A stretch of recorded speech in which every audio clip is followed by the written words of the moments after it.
Today, we're going to take a look at another horrible case. Maria Muñoz. A young woman full of life met a tragic end on September 22, 2020, shocking her loved ones. The community was puzzled about who could have done such a terrible thing until they were shocked to discover that Maria's own husband was the unexpected suspect. As the details emerged, a web of secrets and deception was revealed, leaving everyone close to Maria shocked and saddened. In the bustling state of Texas, a shocking event unfolded that left everyone stunned. Maria Muñoz, a young and lively woman full of dreams, met a tragic end that deeply affected her family and friends. The events leading to her unexpected death on September 22, 2020, left many shocked, especially when suspicions turned toward her own husband as the possible culprit. The story took a dark turn when toxicology reports found 7 different drugs in her system. Also, it's hard to believe Maria's journal was key evidence that helped catch the killer. It's crazy to think that something Maria wrote down played such a big part in solving the case. As the investigation progressed, secrets began to surface, revealing a side of the story that nobody saw coming. Maria Muñoz, born on January 25, 1989, was one of 3 children to Marisol Rodriguez and Jorge Luis Muñoz. Growing up in a vibrant and loving household in Puerto Rico, she faced early loss when her mother passed away. Around that time, she met Joel Pellet. Despite this hardship, Maria took on the role of caregiver for her siblings, Marisol Muñoz and Peter Hernandez. Maria and Pellet first met in Puerto Rico, Maria's home country. At that time, Pellet was a nursing student with big dreams, and Maria was also a nurse. Pellet was 11 years older than Maria, but despite the age gap, they tied the knot in 2011. Later, they moved to Laredo, Texas, where Pellet secured a prestigious position as a nurse anesthetist at a local hospital, bringing in a substantial income. Their newfound financial stability afforded them a life of extravagance, filled with luxury cars and extravagant vacations. Maria Muñoz, aged 31, lived in Laredo, Texas, as a full-time mother, caring for her 2 young sons and her husband, Joel Pellet, aged 42. She left her job just to take good care of her children. Maria, a loving stay-at-home mom, cherished her 2 young boys.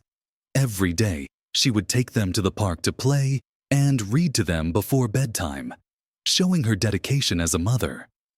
While she enjoyed being at home with her children, she also found joy in playing the piano as a hobby. Despite her happiness as a stay-at-home mom, she always held on to her dream of returning to school and becoming a nurse again. For a long time, everything appeared to be going smoothly in their relationship.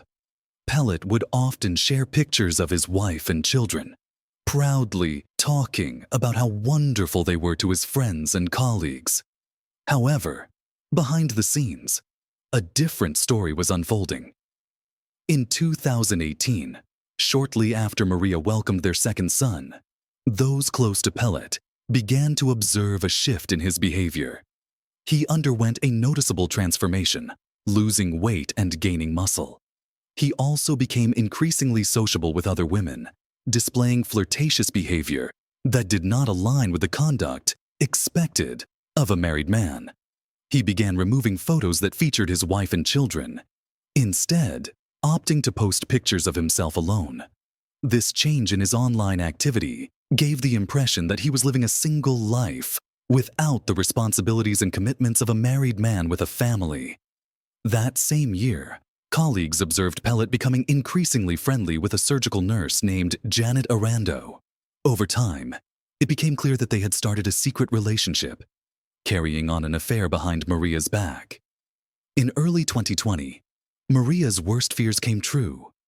She found airline tickets that Pellet had bought for himself and Janet to travel to Europe. This discovery left Maria heartbroken and depressed. She had trusted him and thought their marriage was strong, but she felt betrayed. Maria was devastated to learn that the life they had built together for 10 years was a lie. She didn't know how to move forward, feeling lost and alone in the midst of her emotional breakdown. She sought help from a therapist to cope with the devastating truth about her marriage.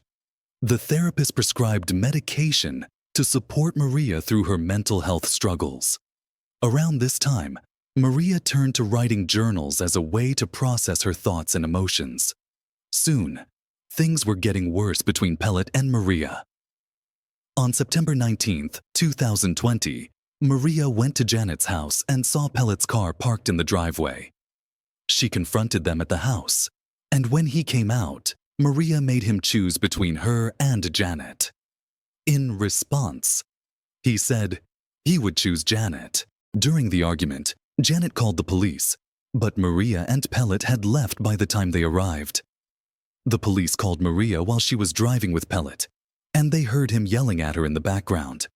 When they got home, he became so angry that he punched a hole in Maria's car windshield, an alarming display of force and anger.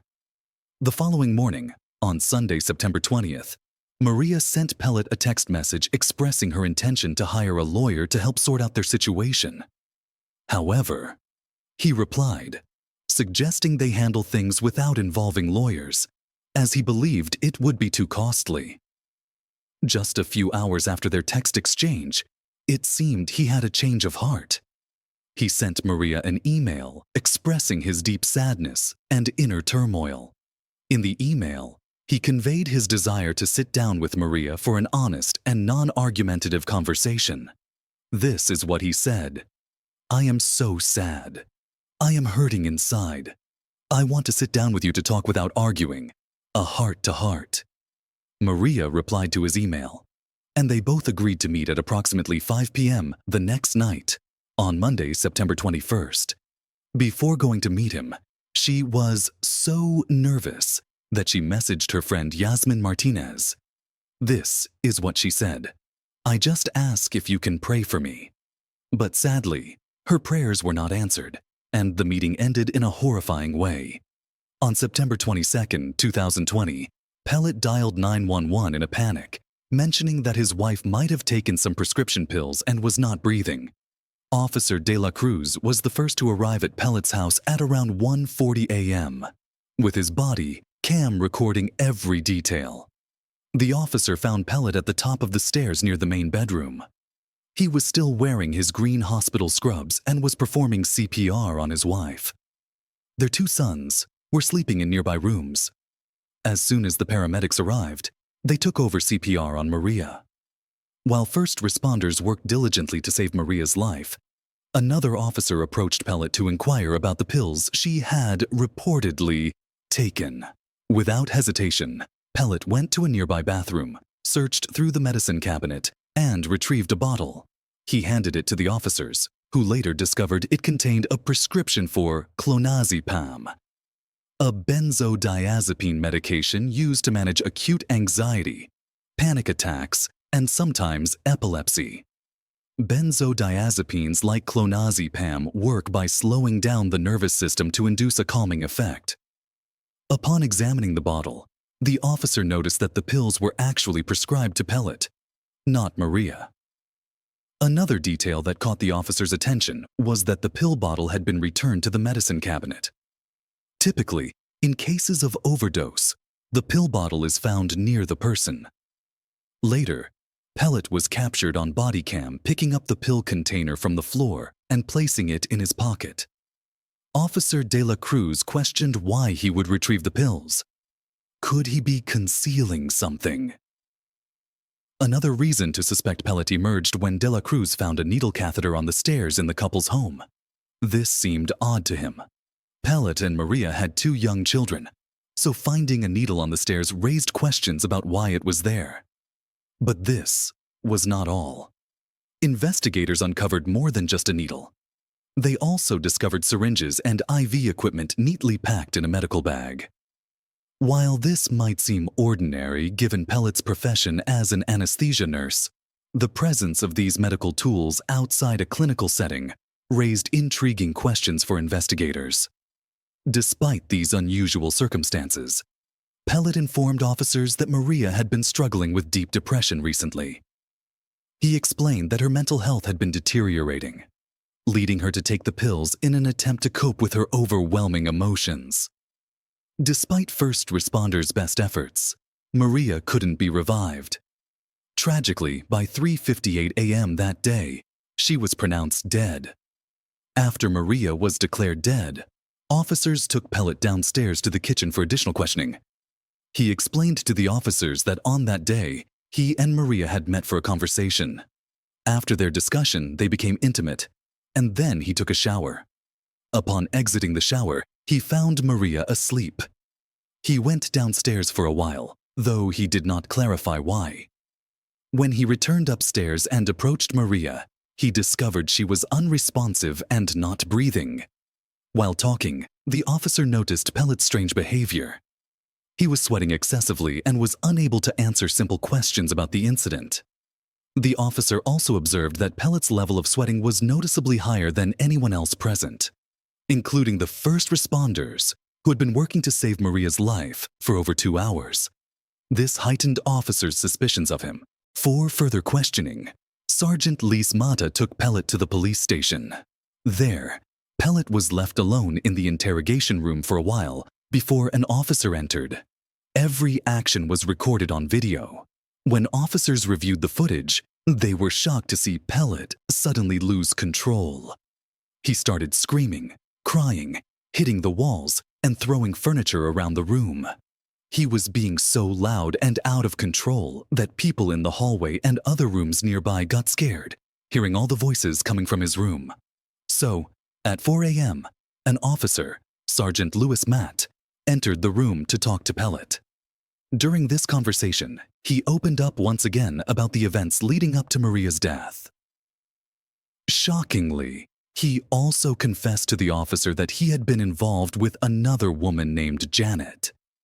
He revealed that he had actually left the family home 5 months earlier and was living with her at the time of Maria's death. He shared that he had been in a relationship with Janet for 2 years by then, and Maria had been aware of the affair for a while.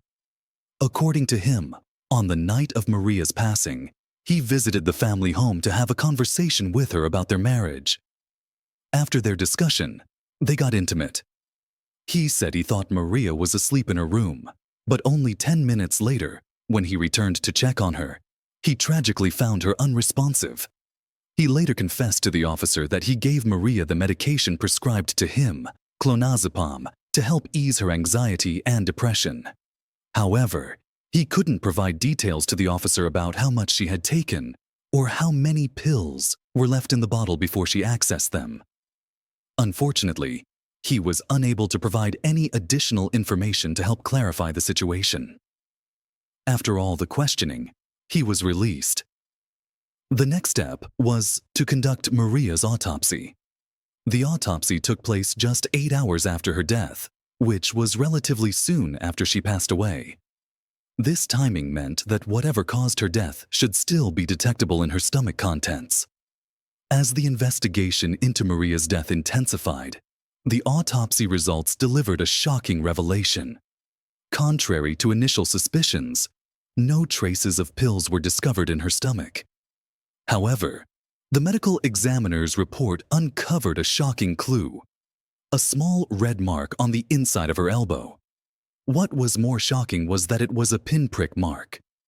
The small red mark on her arm was concerning because it suggested she may have been injected with something. This unexpected discovery led investigators to explore the significance of this mark and its potential connection to her death. Soon, the investigators discovered another clue from Maria's house. So, what was that? A journal was found at Maria's place. As it was mentioned earlier, to cope with anxiety and depression, she had started writing a journal, and that journal helped investigators a lot to determine who the culprit was. What they found in that journal was truly heart-wrenching. In that journal, she wrote her thoughts and experiences.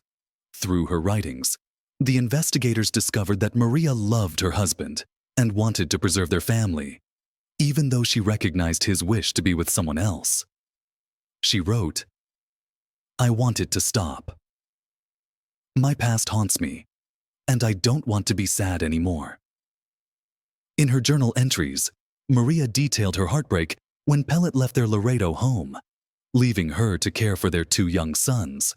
Her diary and recordings on her cell phone helped investigators uncover her husband's abusive behavior, documenting her emotional journey from grief to healing and a newfound optimism for the future. She also wrote in the journal, "My heart says one thing. My mind says something else. I am in this constant battle, tug of war. I want it to stop, but they won't. They keep me sad, and those are my tears. My future is foggy and unclear. My past haunts me, and my present is confusing. Lord, hear me cry, see my tears, feel my pain. Bring me laughter, bring me peace, bring me happiness again. I don't want to be sad anymore. I don't want my heart to hurt. I don't want my mind to be in torture. Please, I beg you, O Lord." The day before her untimely death, Maria Muñoz wrote the following in her journal. "What is it that I want? Number 1. Move forward." The entries in Maria's journal, especially the day before her death, showed her desire to live and move forward with her life. There was no mention of suicide or any plans to end her life. After going through her journal, the investigators didn't think she had committed suicide. They needed more information to understand what really happened.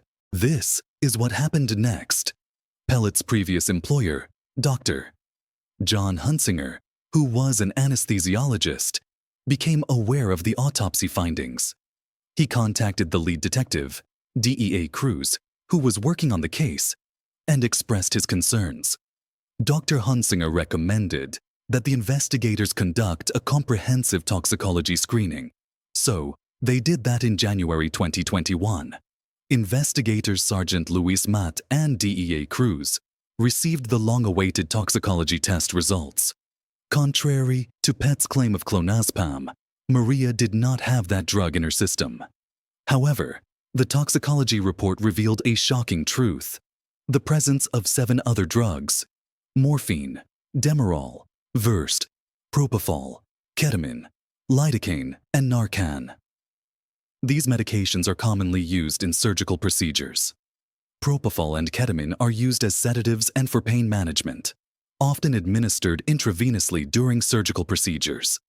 Most people cannot access these drugs easily, and even many nurses and other medical professionals may never come into contact with medications like propofol and ketamine unless they work directly in anesthesiology.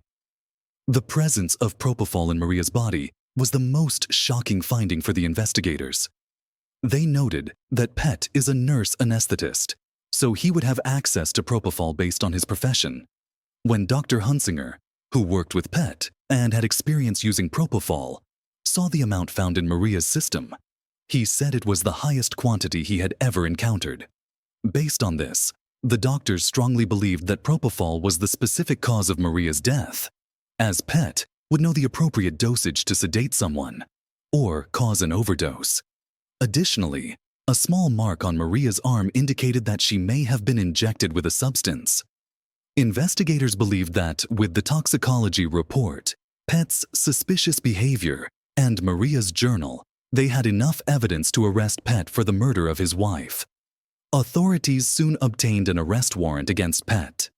De la Cruz wasted no time and went to arrest him. Surprisingly, Pet did not resist arrest, almost as if he had anticipated and accepted his impending fate.